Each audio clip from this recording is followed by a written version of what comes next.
Alright, hey, what's up everyone? Darcy from WCC here.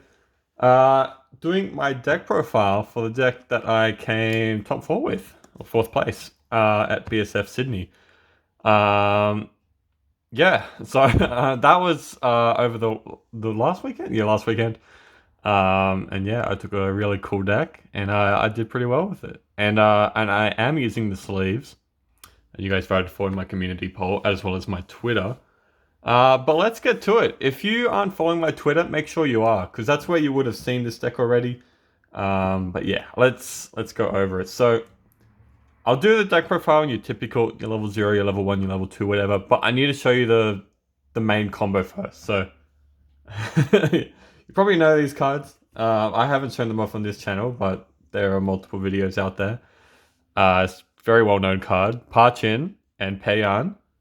So yeah, really, really cool combo. So it's Alice before Alice was cool. So basically, what happens is this card on play shuffles two characters from your waiting room back into your deck. So you choose Pachin, and then you can brainstorm, pay one, mill three. If you hit this card, then you can special summon it. Special summon? I've been playing Twitch Yu-Gi-Oh! Spawn it. You can spawn it. So yeah, really good combo. It's exactly the same as Alice. This card, instead of giving minus 1k, it gives a character plus 2k, which, if you're having a bad game, comes up. But basically, this card, instead of being a global 500 like Alice, it gives this particular Pachin plus 4k. So if your board is 2 Payan in the back row, and then you've got your 3 Pachin, right? They're 16-5, so it's really big. So the beauty of this deck is how simple it is, that you don't need to run on any combos or anything like that. You can just draw, do no actions, attack 3 times, and then that's your turn done. So the entire deck is focused around optimizing how quickly we can summon this card, and how consistently we can summon this card, and then how we support the rest of our game, because there will be a time where just attacking with these aren't good enough anymore. So, but that's the idea. We run 4 of each of these, absolutely crucial. Let's get on to the rest of the deck. So, a lot of the deck will be about milling and about kind of having some defensive options. So, run 4 of this Mikey. So it's on play, it gets pretty big. 1k times your opponent's characters on play, and then clock a character from your hand. Look at up to 5. So if it's like the first, probably the first card you're playing with, always go with 5. Sometimes there are occasions where you go less than 5 for better numbers of deck size. But yeah, you look at 5, add a character. Really good. And then next we got 4 of this Baji, which is a little bit less common, but I really like it. It's on play Flicker. So send one of your opponent's characters to memory, and then it comes back, which is nice. It comes up versus like Psychano, for an example, so that they can't bounce back.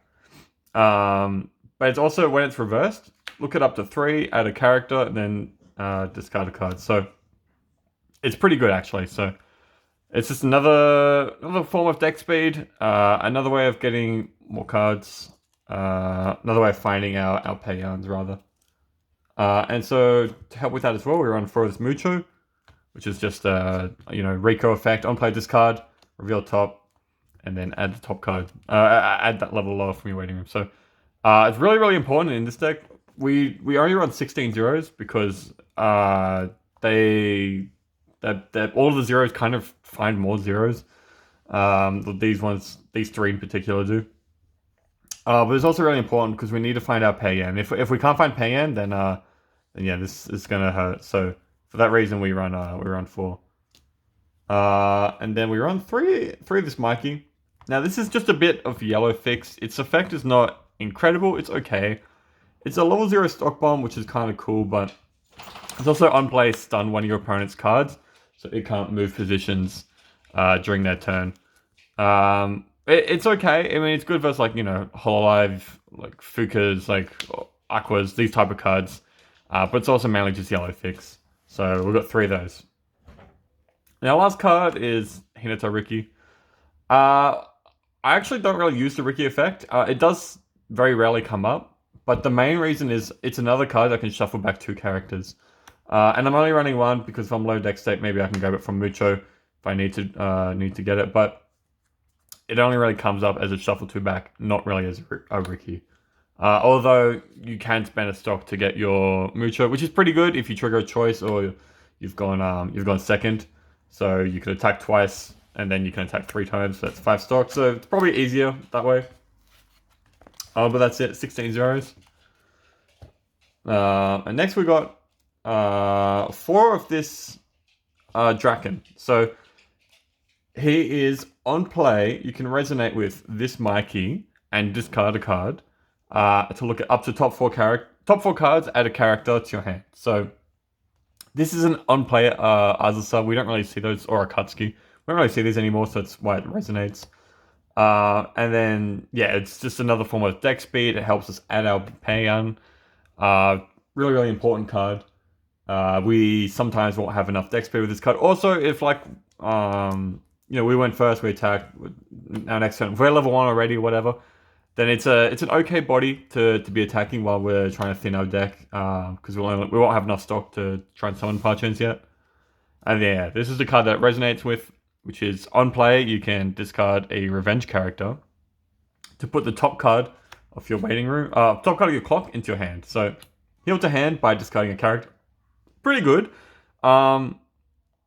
It is actually kind of better than normal heals, probably a decent amount of the time, just because you can like you've taken the damage and then you can play it and then you can add those cards to your hand, which is pretty cool because a lot of the cards you get in hand from Parchin is just whatever you draw from the top of your deck, and then you're just attacking 3 times. So you'll draw like random level 1s, level 0s that you don't want. You can just discard them, and then maybe you can add an event or even like another healer, which is cool.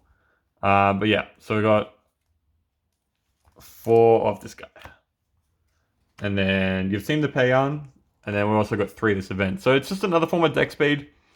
You can put top 2 cards your deck to waiting room, and then you salvage equal to its combined level. In hindsight, I probably would have run 4 of this and 3 of this as my ratios. The reasoning, like beforehand, was all my cards that look at cards to try and find Payan, like the Draken, the Mikey, and the Baji. None of them could add events, and I'm already running 4 of this other event. So I kind of didn't want to like be whiffing those cards, but this card pretty much always, not always, but more often than not, will grab a Payan. So for that reason, maybe I'll play more of this card in the future and take out a Draken. But yeah, both very important cards. Yeah, very good.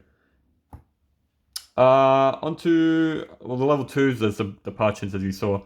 And I've got one of this Leafer counter. So it's the idea of the Leafer counter is, because we're running 8 choice, is that when you trigger it, you just send it to stock, and then eventually, like you've played down your healers or you've played your event, whatever. This is sent to waiting room, and so that when you trigger choice, you can add it back to your hand.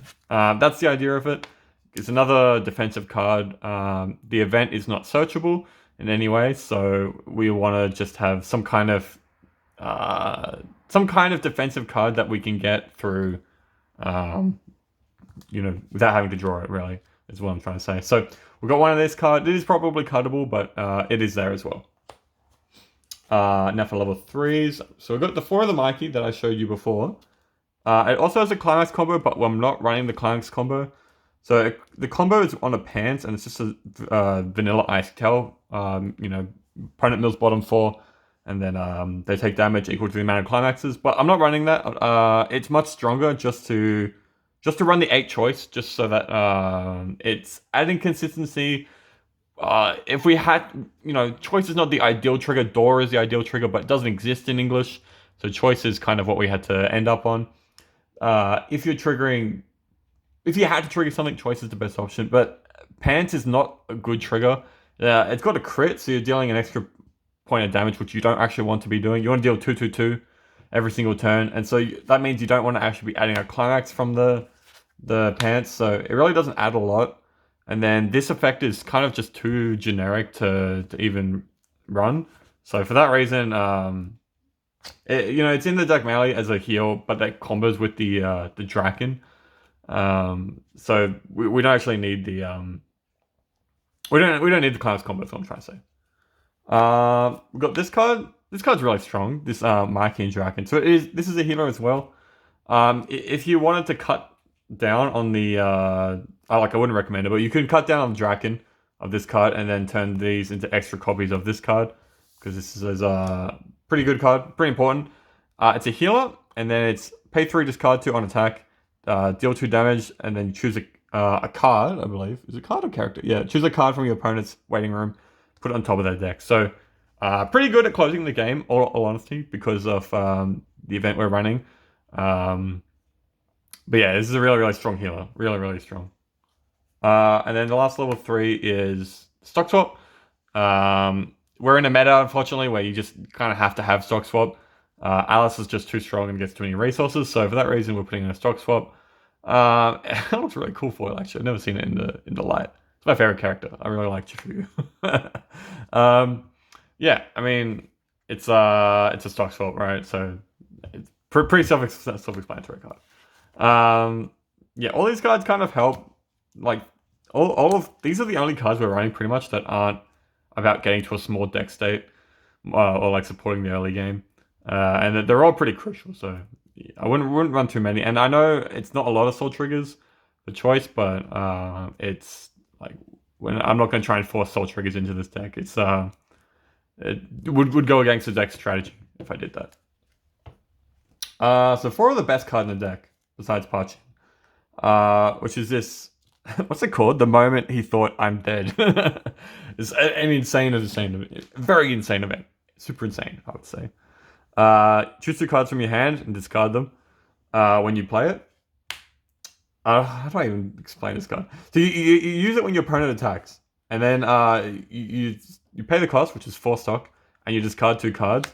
And then that character cannot deal damage to you anymore. And then your opponent takes damage equal to that character's soul. So it's like Magic Cylinder in a way, I guess. It's a really absurd card. It's very good. If you can resolve 2 in a game, you've won for sure. Yeah, it's really good. Like at end of battle stuff, or like I don't mean like it's good versus everything, but super insane versus like end of battle. It's this deck like needs this type of card. It needs a defensive tool to be as threatening as it is. And this is like the perfect one. It's really insane. You can deal damage to them, and then you can attack 2/2/2, and you're not on high damage still because you're no guarded. And then you can threaten it again. Yeah, it's an absurd card. It really is the best card in the deck, other than Parchin. Very, very strong. Yeah, I'm not me talking about it's not doing it justice. You got to play with this card, and you got to see how crazy it really is. It's really good. It's really, really broken. And then, okay, so we got 8 choice. So, no climax combos. Don't need any. My climax combo is drawing and attacking 3 times. That's my plussing engine.